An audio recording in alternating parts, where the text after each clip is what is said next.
بسم اللہ الرحمن الرحیم۔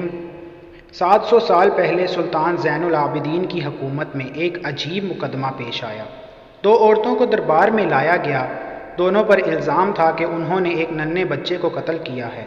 پہلی عورت نے عرض کیا، یہ عورت میری سوتن ہے، اس نے مجھے برباد کرنے کی خاطر میرا بچہ قتل کر دیا ہے۔ وہ بچہ میرے جگر کا ٹکڑا تھا۔ آپ جانتے ہیں کہ سوتن کے جلاتے میں کتنی آگ ہوتی ہے۔ جہاں پناہ مجھے انصاف کی طالب ہوں۔ بادشاہ نے پوچھا، اے عورت، کیا تو سچ کہتی ہے؟ وہ چیخ کر کہنے لگی، ہاں، اس ڈائن نے میرا بچہ ہلاک کیا ہے اور میں خون کے بدلے خون چاہتی ہوں۔ سلطان نے دوسری عورت سے پوچھا، تم اپنی صفائی میں کیا کہتی ہو؟ میں نے بچے کو قتل نہیں کیا، وہ بے شک اس کا بچہ تھا، مگر میں اسے دل و جان سے چاہتی اور پیار کرتی تھی۔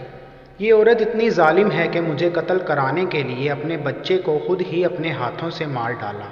سلطان سوچ میں پڑ گیا۔ بات درست تھی کہ کوئی ماں اپنے جگر کے ٹکڑے کو نہیں مار سکتی۔ دوسری طرف اس کی سوتن جرم سے انکار کرتی تھی۔ پھر موقع کا کوئی گواہ بھی موجود نہ تھا۔ سلطان محل کے کمرے میں گیا، پہلی عورت کو بلایا اور کہنے لگا، میں تمہارا بیان اس شرط پر صحیح مان سکتا ہوں، تم نے اس بچے کو قتل نہیں کیا بلکہ مارنے والی تمہاری سوتن ہے، تو تم اپنا دوپٹہ اتار کر سب درباریوں کے درمیان سے گزر جاؤ۔ اگر تم ایسا کر لو تو ہم تمہیں بے قصور سمجھیں گے۔ اس نے سوچا، میرے برہنہ سر ہونے پر ہی میری سوتن کو قتل کی سزا مل سکتی ہے اور انصاف کا یہی تقاضا ہے، تو حضور والا میں تیار ہوں۔ سلطان نے اسے واپس بھیج کر دوسری عورت کو بلایا اور کہا، تم کہتی ہو کہ تم نے اپنی سوتن کا بچہ نہیں مارا، لیکن کون سی وجہ ہو سکتی ہے کہ ایک ماں اپنے جگر کے ٹکڑے کو مار دے؟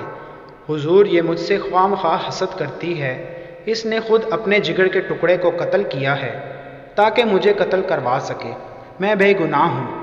دوسری عورت نے عاجزی سے جواب دیا۔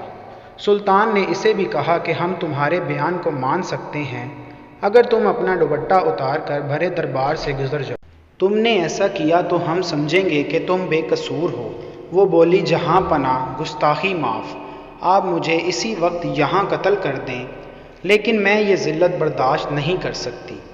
سلطان نے اسے بھی واپس بھیج دیا۔ پھر دربار میں آیا اور حکم دیا کہ جلاد کو حاضر کیا جائے۔ پہلی عورت کی طرف اشارہ کرتے ہوئے کہا، اس نے اپنے بچے کو قتل کیا ہے، اسے ہمارے سامنے اتنا پیٹا جائے کہ یہ اپنا جرم مان لے۔ ابھی چند کوڑے ہی پڑے تھے کہ چیخ پڑی، رحم کیجیے، میں حسد کی آگ میں اندھی ہو گئی تھی، سوتن کو کسی طرح ختم کرنا چاہتی تھی، اس لیے اپنے ہی ہاتھوں سے اپنے جگر کے ٹکڑے کو قتل کر دیا۔ دوستو، اگر آپ کو ہماری یہ ویڈیو پسند آئی تو کائنڈلی ویڈیو کو لائک کریں، شیئر کریں اور ہمارے چینل توفیق وائس کو سبسکرائب کر کے بیل آئیکن لازمی دبائیں تاکہ ہماری آنے والی ہر نئی ویڈیو آپ تک بر وقت پہنچتی رہے۔